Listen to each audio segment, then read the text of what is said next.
दिवाली के पावन अवसर पर संजीवनी टुडे की तरफ से विज्ञापनों में विशेष छूट, इसलिए आज ही बुक कराएं और इस विशेष छूट का लाभ पाएं।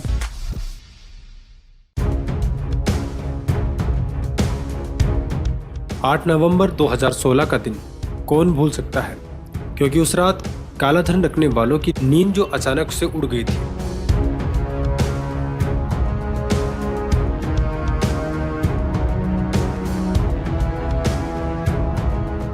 उसी की चौथी वर्षगांठ पर कांग्रेस ने रविवार को देश भर में विश्वासघात दिवस के तौर पर मनाया। जयपुर में भी मुख्यमंत्री अशोक गहलोत और प्रदेश कांग्रेस अध्यक्ष गोविंद सिंह डोटासरा ने वीडियो कॉन्फ्रेंस के जरिए पत्रकारों से बात की और इस पर मुख्यमंत्री अशोक गहलोत ने कहा कि जब नोटबंदी हुई थी तब पूरा देश सकते में आ गया था।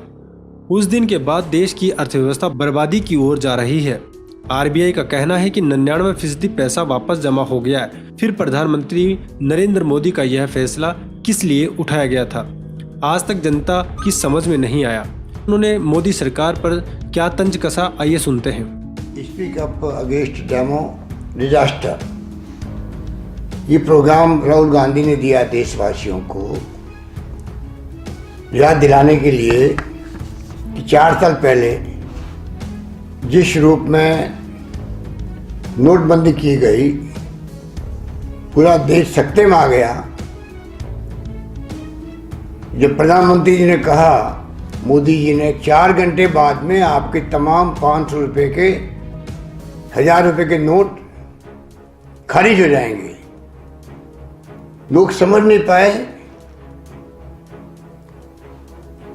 और ऐसी स्थिति बनी पूरे मुल्क में।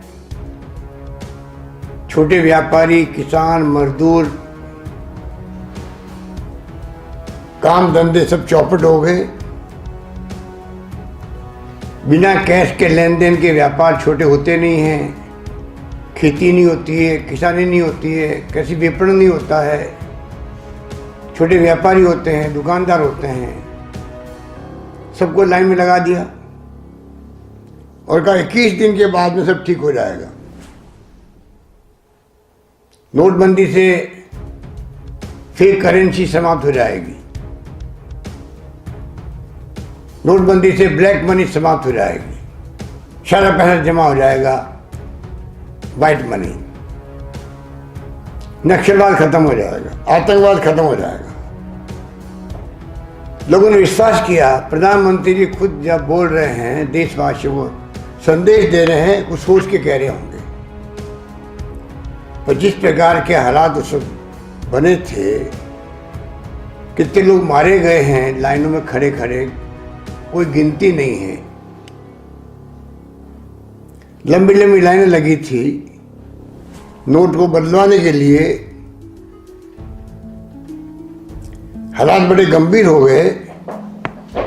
डिजिटल लेन देन शुरू हो जाएगा, वो तो वैसे ही होना था क्योंकि तैयारी हो चुकी थी यूपीए गवर्नमेंट की।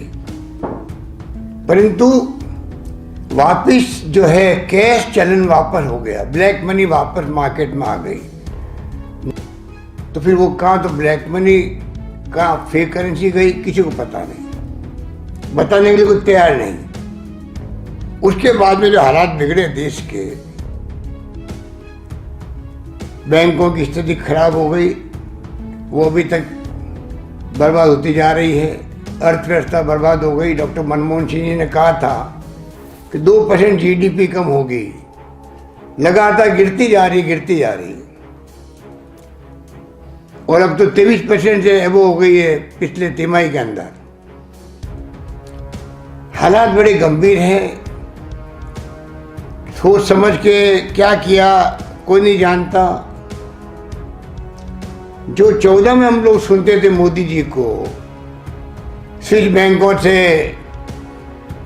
ब्लैक मनी लेके आऊंगा, सुप्रीम कोर्ट के रिटायर्ड जज से अध्यक्षता करवा के कमीशन बनाएगा, पता ही नहीं उसका क्या हुआ। बल्कि मैंने सुना है, मीडिया कहता है 50% ज़्यादा बढ़ गया है स्विस बैंकों के अंदर धन लोगों का जमा। ऐसे हालात बन गए, कोई कल्पना नहीं कर सकता। बेरोजगारी बढ़ती जा रही है। 40 साल में सबसे अधिक बेरोजगारी बढ़ी है, अभी बढ़ी है। और 2019 के चुनाव में जब NSSO ने संगठन, जो हमारा क्रेडिबल संगठन है, उसने आंकड़े बताने के लिए तैयारी करी, रोक दिया गया क्योंकि चुनाव का मौका था और बेरोजगारी के आंकड़े आने वाले थे बहुत भयंकर।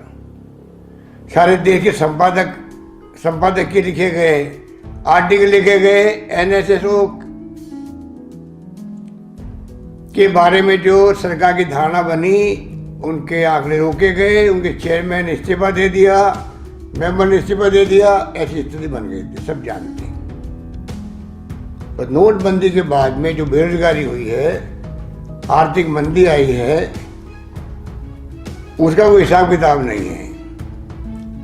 अब जो स्थिति बनी है कि एक्ट ऑफ गॉड हो गया है कोरोना। अभी पहले नोटबंदी, फिर GST का गलत तरीके से लागू करना, और फिर एक्ट ऑफ गॉड का नाम लेके आप राज्यों को भी इमदाद नहीं कर रहे हो। राज्यों को जो उनका हक है GST के अंदर वादा किया हुआ भारत सरकार का, उसको नहीं निभा रहे हो आप। ये तो मैंने पहली बार देखा। एक्ट ऑफ गॉड कह के आप कैसे बच सकते हो? एक्ट ऑफ गॉड तो जब बाढ़ आती है, एक्ट ऑफ गॉड तो जब सूखा पड़ता है, दुर्घटनाएं होती है, वो भी एक्ट ऑफ गॉड होता है। तभी तो केंद्र सरकार के ऊपर निर्भर रहती राज्य सरकारें। स्टेट गवर्नमेंट देखती है केंद्र की तरफ, एक्ट ऑफ गॉड हो गया है, भयंकर काल पड़ गया है, सूखा पड़ गया है, बाढ़ आ गई है, हवाई सर्वे होते हैं, प्रधानमंत्री जी खुद जाते हैं, मुख्यमंत्री लोग जाते हैं और लोगों को विश्वास दिलाते हैं कि हम आपके साथ खड़े हैं। कोविड-19 इतनी भयंकर विश्व स्तर की महामारी है, उसमें अगर एक्ट ऑफ गॉड का कहा गया तो आप उसके बाद में इमदाद क्यों नहीं कर रहे हो? क्यों राज्य सरकारों को आप टाइट कर रहे हो? जबकि पूरी कोरोना की लड़ाई राज्यों ने कमी नहीं रखी। सभी राज्यों ने जिस रूप में अपने अपने राज्यों में अपनी हैसियत के अनुसार से ज़्यादा वहाँ के लोगों के सहयोग से, दानदाताओं से, भामाशाहों से, सोशल संगठनों से, एक्टिविस्ट से, आम लोगों से सहयोग लेके जो लड़ी कोरोना की, मैं समझ बेमिसाल है। प्रधानमंत्री नरेंद्र मोदी जी को गर्व होना चाहिए क्योंकि उन्होंने खुद ने वीडियो कॉन्फ्रेंसिंग करके देखा है कि राज्यों में किस रूप में लड़ाई लड़ी जा रही है। तो आज जब बात करते हैं हम लोग नोटबंदी की, और इसीलिए विश्वासघात दिवस मनाया गया है आज का दिन कांग्रेस की तरफ से।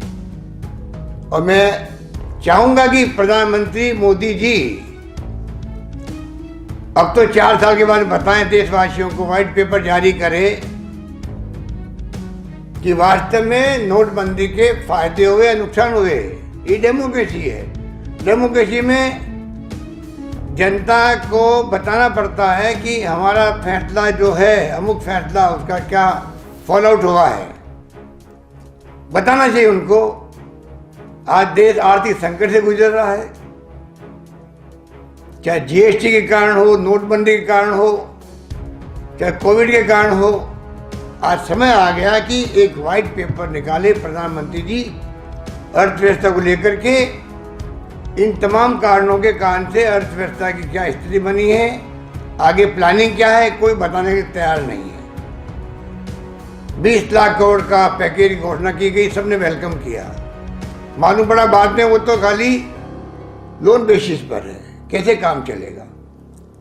इसलिए मैं चाहूंगा कि भारत सरकार को चाहिए कि वो आगे आकर के देशवासियों को विश्वास में ले, वरना देश की जनता उनको माफ नहीं करेगी, मेरा मानना है। धन्यवाद। ऐसी ही राजनीतिक खबरों के लिए आप हमारे चैनल को सब्सक्राइब करें, साथ ही बेल आइकन को जरूर दबाएं।